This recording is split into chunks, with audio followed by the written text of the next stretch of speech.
Study आज हम पढ़ेंगे इंग्लिश के कुछ important question number first error है। मैं डायरेक्ट आंसर बताऊंगा। इसके सी पार्ट में एरर है क्योंकि ऑल ऑफ इट की जगह ऑल ऑफ देम होगा। ऑल ऑफ देम क्यों होगा? क्योंकि ऑल एक प्लूरल है और इसके साथ देम आएगा, ना कि इट आएगा। इट सिंगुलर है।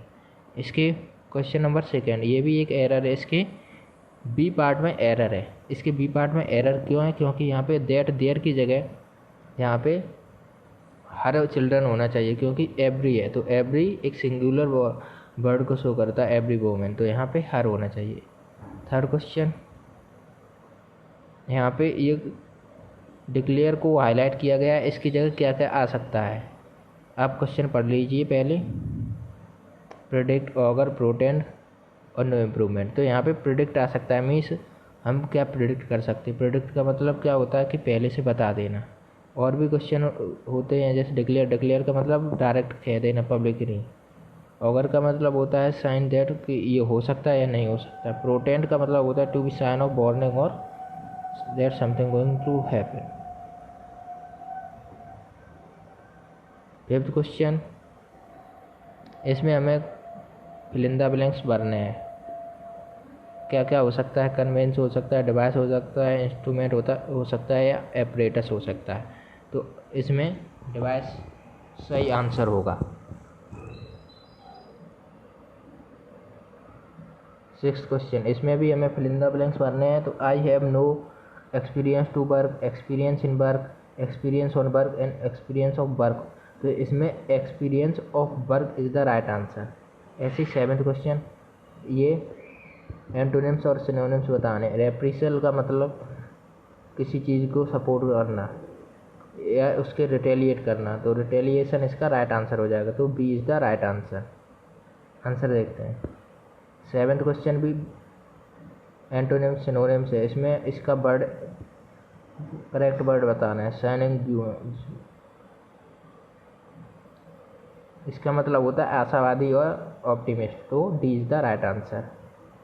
नाइन्थ क्वेश्चन, इसमें हमें इसका अपोजिट बताना है। परनीशियस, परनीशियस का अपोजिट क्या होता है? परनीशियस मीन्स होता है किसी को हार्मफुल इफेक्ट होना या इन्फ्लुएंस करना, लेकिन हार्मफुल वे में, तो इसका अपोजिट हो जाएगा प्रमोटिव। एक्स्ट्रावेगेंट मीन्स होता है खर्चीला, हार्मफुल मीन्स खतरनाक होता है, इम्प्रैक्टिकल मीन्स तो इम्प्रैक्टिकल ही होता है।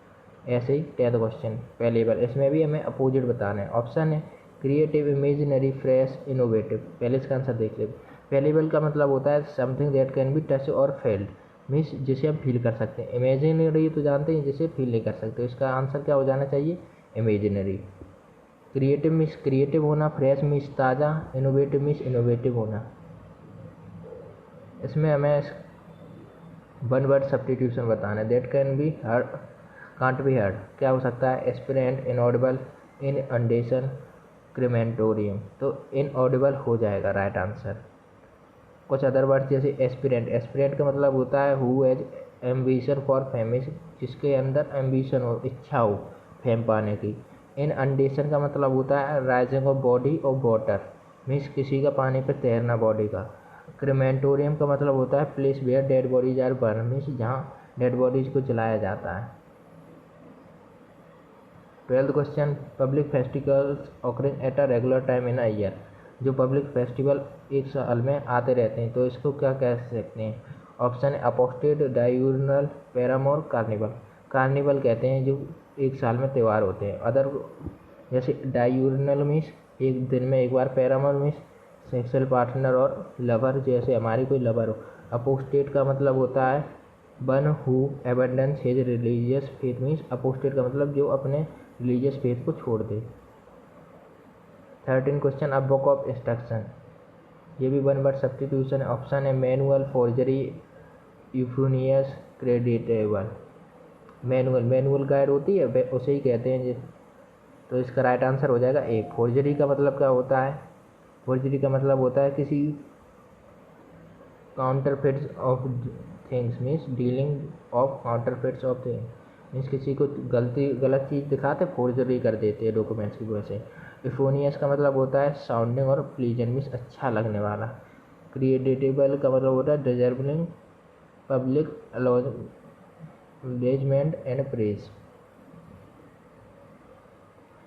14th question, idiom and phrases हैं। कट बोथ एंड्स का मतलब होता है कि दोनों तरफ की बात करना, बेईमानी करना। तो इसका राइट आंसर क्या हो जाएगा? इसका राइट आंसर हो जाएगा सी वाला, behave dishonestly. 15th question, blue blood. Blue blood का मतलब होता है शाही व्यक्ति, रॉयल व्यक्ति। तो इसका कौन सा? ब्लू ब्लड का मतलब होता है रॉयल व्यक्ति। तो इसका ए आंसर राइट है, रॉयल और एरिस्टोक्रेटिक डिसेंट। ऐसे ही 16 क्वेश्चन, इसमें हमें करेक्ट स्पेलिंग ढूंढनी है। तो इसमें मिस डेमेयर करेक्ट स्पेलिंग, और आपको इस स्पेलिंग के वर्ड की मीनिंग भी लिखनी है, कमेंट में ज़रूर बताएं, ठीक है।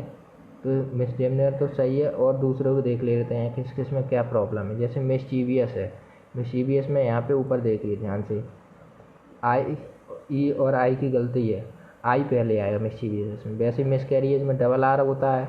मिस नोमर में MAR की जगह MER होता है। इनको आप लर्न नहीं कर रहे। जैसे इसमें भी करेक्टली स्पेल्ड वर्ड बताना है। नेसेसिटी, नेसेसिटी में सिर्फ एक सी होना चाहिए और डबल एस होना चाहिए। ये PQRS टाइप क्वेश्चन है।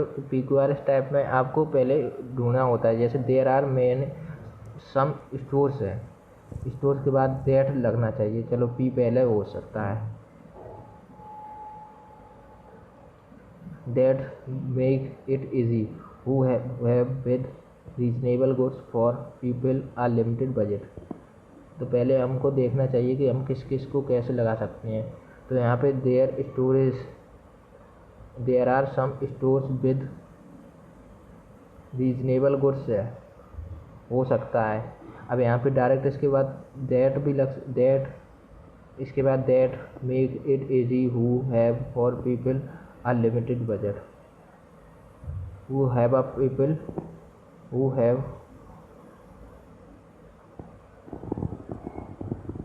for people who have a limited budget means who have last में आएगा, for people इससे पहले आएगा। तो पहले देखें सबसे लास्ट में क्यू किस किस में लास्ट में आ रहा है। थर्ड वाले में लास्ट में आ रहा क्यू, तो इसका राइट आंसर क्यू हो जाएगा। ऐसे नहीं समझ पाते तो ऐसे स्टोर्स के बाद विद रीजनेबल गुड्स आर आता तो आर वाला सही हो जाता है, ऐसे ढूंढा जाता है। ये एक्टिव पैसिव में by home is the child being feed. तो बाई होम का क्या हो जाएगा? हु का बाई होम हो जाता है, तो पहले हु देख लिया हु। अब इसमें इज है, तो एक्टिव ये पैसिव वॉइस में दिया है, तो एक्टिव में क्या हो जाएगा? इससे पहले वाले सेंटेंस में इस से पहले ये पास्ट प्रेजेंट कंटिन्यूअस है, तो इसकी जगह क्या हो जाएगा? Present indefinite means do does वाला और ES वाला केस हो जाता।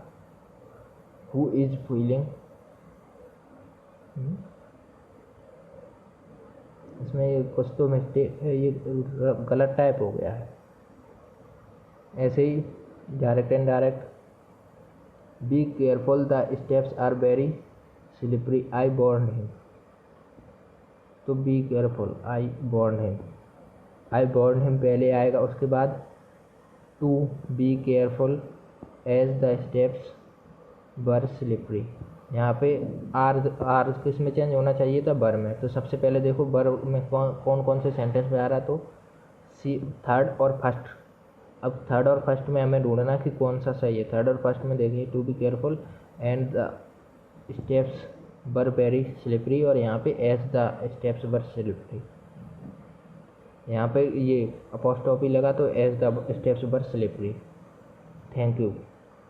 अगर आपको वीडियो अच्छी लगी हो तो लाइक करें, अगर नहीं अच्छी लगी तो डिसलाइक करें। कमेंट में ज़रूर बताएं कि हम इसमें क्या चेंजमेंट कर सकते हैं। Thank you.